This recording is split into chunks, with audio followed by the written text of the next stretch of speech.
Parenthood is a time of so much change for you and your baby. A little reliable information can go a long way towards making this new life a good life. I'm Jessica Rolfe, and this is My New Life, a Lovevery podcast. When it comes to starting or growing a family, many of us come face to face with a painful reality: infertility. Even if you had an easy time conceiving, it doesn't guarantee subsequent pregnancies will be just as easy. And problems in men's bodies are the cause of around half of all infertility. Does that statistic shock you? That could be because women of childbearing age are bombarded with marketing for expensive fertility supplements and treatments, while men remain largely in the dark about their reproductive health. Women's lifestyle choices, like what they eat, drink, and use on their bodies, are scrutinized and judged, yet sperm is influenced by the same lifestyle factors. Here to educate us on fertility for both men and women is Leslie Schrock, top-selling author of The Modern Guide to Pregnancy, Bumpin'. She now has written a second book called Fertility Rules. Welcome, Leslie. I couldn't be happier to be back on this podcast with you. Well, I've loved reading your book, and I am so grateful you're taking a science-backed, empathy-led approach to this really important topic around fertility.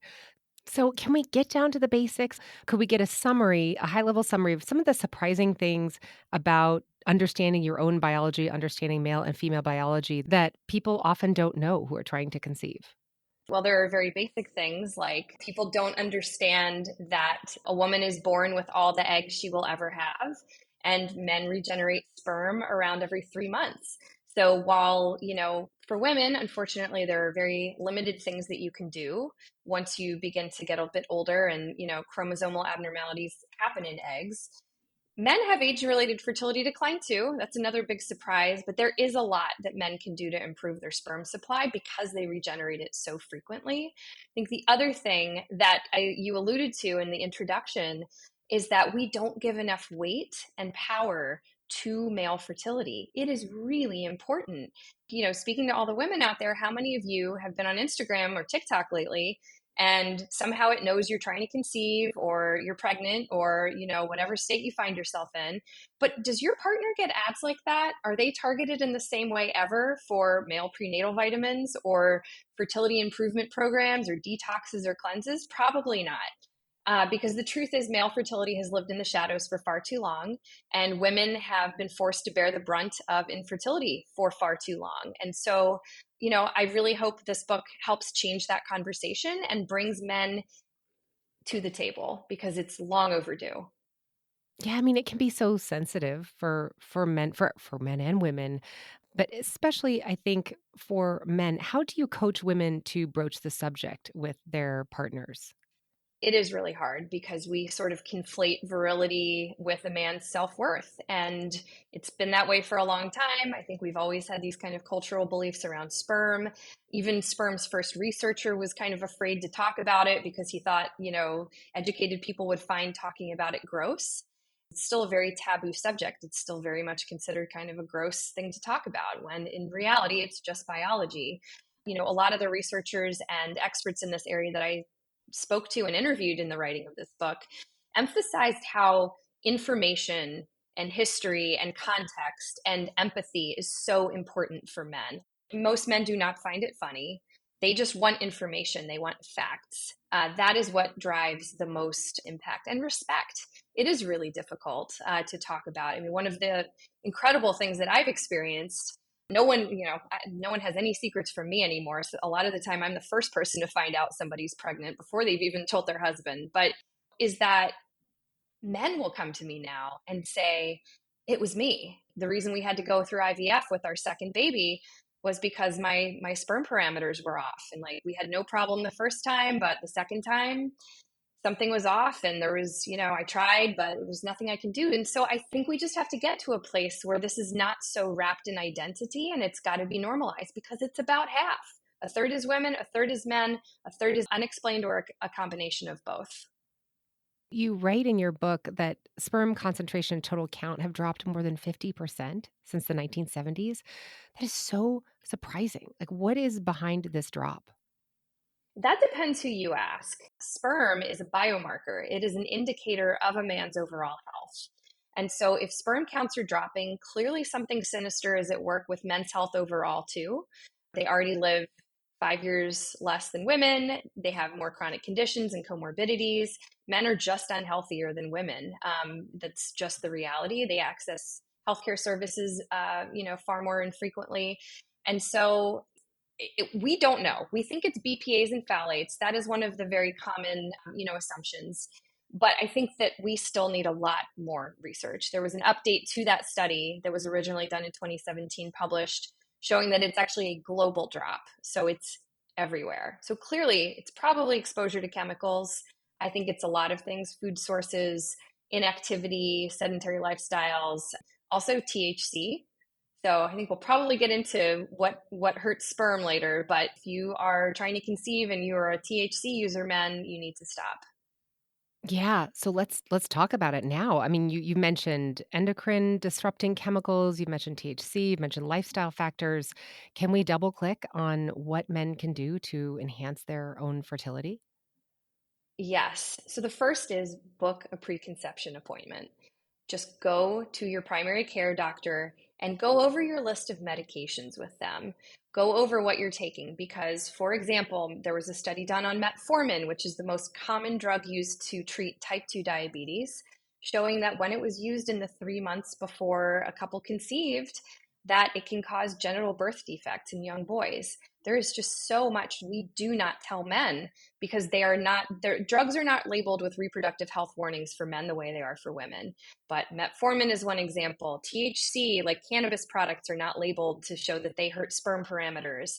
Propecia, male hair loss products, can also cause a decline in sperm quality.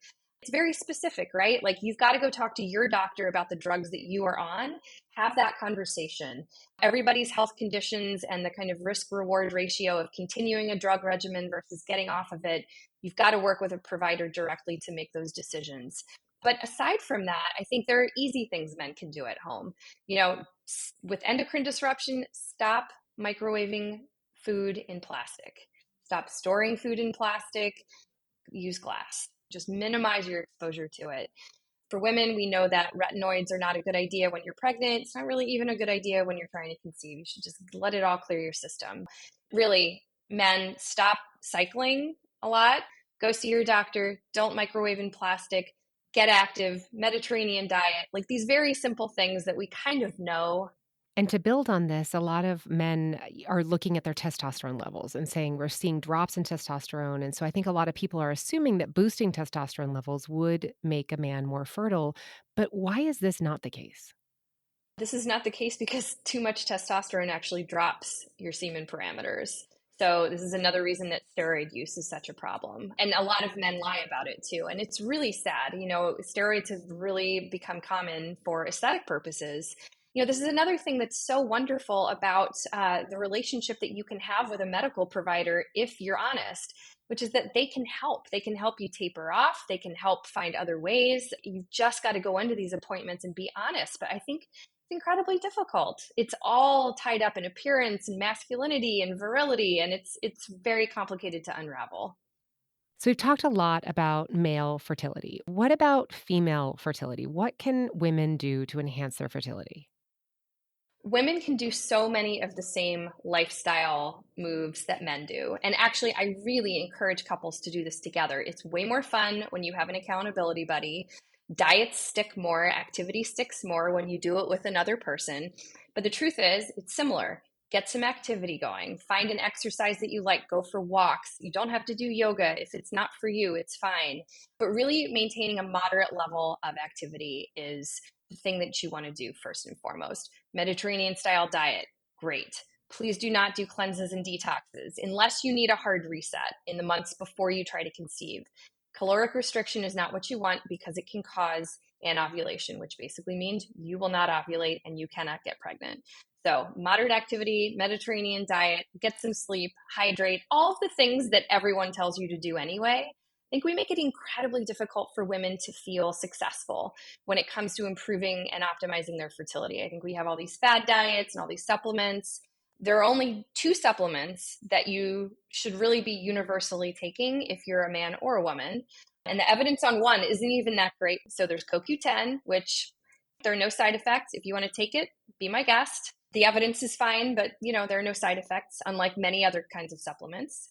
And then the other one is prenatal vitamins. And this is something men and women really should take. Men can take a multivitamin, women can take a prenatal vitamin. Folic acid is the main thing that you're going to see in the ingredients because that is what helps with sperm parameters. It's also what helps reduce the likelihood of birth defects, neural tube defects early in pregnancy. You really want the folate levels in your body to build up. You do get folate through your diet, but it's best to boost it with a prenatal vitamin. So that's the only thing that is non-negotiable. But I also want to talk about something else that was another driving factor in me writing this book, which is that eggs are important. Eggs are incredible. Eggs are the largest cell in the human body. But there is no fixing chromosomally abnormal eggs. So all of these diets and all of these protocols that are claiming to fix your egg quality, it's not a thing. Your body's ability to perform cell division just gets less efficient with age. That's it. That's why when we talk about, a fertility decline at 35, 37, and 37 is when it actually really starts to see a decline. 39, it goes down even more. And into the 40s is when it gets tough. And it's just because your body is just not as good at doing that job anymore. So the reasons that most problems happen with eggs are errors during meiosis. So eggs start as these little primordial cells in the ovaries, immature oocytes, and then they take about 3 months to mature. And during that time, there is a split of the chromosomes, and sometimes it is not even. But there is nothing you can take and nothing you can do other than optimizing your overall health to make your body better at that process. And someone who is 24 is going to be much more efficient at doing it than someone who is 44. And I really come at this with a very personal struggle, which is that I've had 3 losses. It was a moment in my life that really changed my trajectory in a lot of ways. It's so helpful and encouraging to hear your personal story. Thank you. And you shared this experience with your early losses. Do those statistically impact subsequent fertility? What meaning do we make from a loss? I had 5 total pregnancies. I got pregnant the first time we tried, 4 out of the 5 times. These are the stories we hear. These are the stories we hear from people. One miscarriage does not mean you're never going to conceive again. Once you've experienced 3 in a row, that's a condition known as recurrent miscarriage. It is very rare, but no, miscarriages do not affect your fertility. And what about secondary infertility? Talk to us about how frequently that happens. Is there any insight that you can provide? One of the conversations we have a lot when it comes to infertility is people assume it's you just can't get pregnant. Well, there's also you can't stay pregnant. And then there's the assumption that this only happens to first time parents. Primary infertility, which is infertility that occurs with first time parents, is just as common as secondary infertility. Secondary infertility means you have an existing child or children and you cannot get or stay pregnant. So there are some couples who get pregnant no problem the first time, and then they need, a little bit of help, whether it's medication or IVF the second time. The opposite can also happen, which is fascinating, which is that perhaps the first time you did need IVF and then you conceive spontaneously the second time. We don't have enough research to understand it. It is possible, it's not a guarantee, but there's a lot of mystery around exactly why one couple will get pregnant once or need assistance another time. And some of it can be linked to lifestyle changes. What percentage of the population did you say is affected by secondary infertility? It is about 11%, much higher than many people believe to be true, but it is. Let's talk about breastfeeding. So, related to secondary conception, what about women who are trying to conceive while they're breastfeeding? What's the impact on conception around breastfeeding? Breastfeeding does suppress some hormones in your body, even if you're, now 1 year old or 2 year old or however old your child is still breastfeeding. Like breastfeeding signals to your body that you're still feeding a human and maybe pregnancy should not be on your mind. Doesn't mean you're not ovulating, doesn't mean you can't. Okay, and now I want to switch and talk about Clomid and IVF and what can you tell us? So many friends and so many people that I know have gone through 3, even 4 rounds of IVF and had success, and it's just a huge celebration. So I want to say this to all of the listeners here who are going through this challenging time that, hang in there. It can work and it can be such a joy when it does.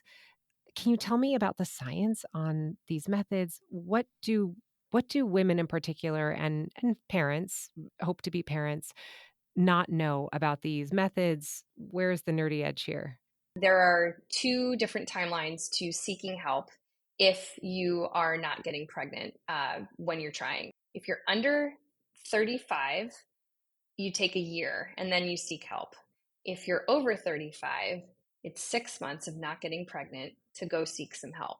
One thing that a lot of people assume is that you jump straight to IVF. There are many medications and many things that you typically try before you do IVF. So, one of them is intrauterine insemination. 6 tries, I think, is the average to get a live birth. There are medications that you can take. There are now at home kits. Frida just came out with a kit for at home insemination. Mosey Baby is another one if you want to do a kit instead of having sex. This is a thing that a lot of people don't talk about, right? Which is that when you're experiencing infertility and you're timing sex around ovulation and the fertile window, after a few months, it begins to feel like a job. And a lot of parents and a lot of prospective parents just feel like they can't do it anymore. Sex has lost, the allure, and it can be really hard. And as someone who's been through it, I can absolutely tell you that it's difficult. Like you're not always going to be in the mood. It's not always easy to like muster up some enthusiasm for it after you've been through so much. And anything else that you can share with people who are going through IVF of what you uncovered in your book that was surprising? One thing that I was surprised by and that continues to surprise people is that, it's 3 cycles. 3 cycles is the average to achieve a live birth. It very infrequently works the first time. And a lot of it is just because there's so much we don't understand. And the technologies are pretty new. Louise Brown was the first IVF baby. She was born in 1978. And things have gotten much better since then, but this technology has only been around for, 40 years. So we have a lot of work to do. There are some really incredible companies working on improving things using AI, using robotics, really trying to abstract away some of the more mechanical bits of the process today. But we're still a work in progress, and I think until we see a huge leap forward again, it will continue to be for most couples, 3 cycles, which is very expensive and out of reach for so many people. How can we support our friends who are struggling with infertility? Just finding the right words and supporting them. What tips do you have and what suggestions? Listen, it's the number one thing you can do. I think that we all want to say the perfect thing. And both having been on both ends of this, as someone who's gone through it and someone who talks to many, many people about this all the time, I express that I'm there. I listen. I tell them that if they want to talk about it, they can. If they don't want to talk about it, they can. Just be there. Be there. Don't stop checking in. A couple weeks after something like this happens sometimes is the worst part because everyone's there at the beginning and then no one's there all of a sudden because time has passed. So but yeah, I think it's just being there. And then couples who often don't get as much empathy from their friends and community when facing secondary infertility, there's this assumption that, oh, you should be thankful because you already have one child. What's your advice to those families that are on the receiving end of that kind of, not so sensitive reaction? I think what is generally most effective is stepping back and realizing that the person saying this probably doesn't mean anything malicious. They probably don't mean to be hurtful. And I think it can be as simple as like taking a deep breath and just saying, you know, hi, friend, I know that you didn't mean anything by this comment, but we're really struggling right now. And talking about it in this way is very hurtful. So I prefer, just that we don't discuss it, or it actually is a big deal to us. And we do feel lucky that we have a child, but it doesn't diminish the fact that we're going through something very hard. Anything else? Leslie, this has been so informative. You have a bestseller book in bumpin'. This is gonna be another bestseller. You're taking on such hard topics with such rigor. Anything else that you want to share with our community before we go? I want everyone to be in it together. I want men and women to both be in this together. The cost to women is substantial if we continue to allow men to be left out of this conversation. Women are undergoing unnecessary treatments and testing, and they're invasive and they're expensive. And men just need to step up and be honest and be involved. I think that if we could get men involved in this process sooner, perhaps they would be more involved in pregnancy and more involved fathers from the get-go. I think men want to be. I see this in the research. I see this in the questions that, in the conversations that I have. I truly believe that we could create a more empowered, more loving, more communicative family moving forward if men just got involved a little bit sooner and took ownership of their health. Mm. Thank you so much for being with us. Thanks for having me. Learn more about Leslie's new book, Fertility Rules, at Leslie Schrock. Here are my takeaways from our conversation. Takeaway number 1. Men are just as likely as women to have health complications that contribute to infertility. The good news? There is a lot that men can do to improve their sperm supply because they regenerate it so frequently. Takeaway number 2. The first step, says Leslie, is to book a preconception appointment. Have an honest conversation with your doctor about any medications or supplements you may be taking. Some people think that supplementing with testosterone will make a man more fertile, but it actually drops a man's semen parameters. Takeaway number 3. Leslie recommends only 2 supplements for women and men trying to conceive: CoQ10 and a prenatal vitamin with folic acid. She cautions women away from products that claim to regenerate your egg supply, which is actually not medically possible. Focus instead on optimizing your overall health. Takeaway number 4. It takes an average of 3 IVF cycles for a couple to have a baby, but fertility treatments rarely start there. Leslie spoke about kits for at-home insemination as well as timed intercourse as a first step you can try at home. Takeaway number 5. While breastfeeding shouldn't be relied upon for birth control, if you're breastfeeding and trying to conceive, your body is not going to put its best foot forward to facilitate a second pregnancy. This is because the priority is feeding the human, relying on your milk supply. Takeaway number 6. When supporting those who are experiencing infertility, Leslie reminds us to listen. There is no greater gift. You've been listening to My New Life. If you think this episode might be helpful to a fellow parent, please share. If you'd like to learn more about the topics discussed on the show, head over to lovevery.com. That's LOVEVERY.com. Be sure to sign up for our weekly child development emails.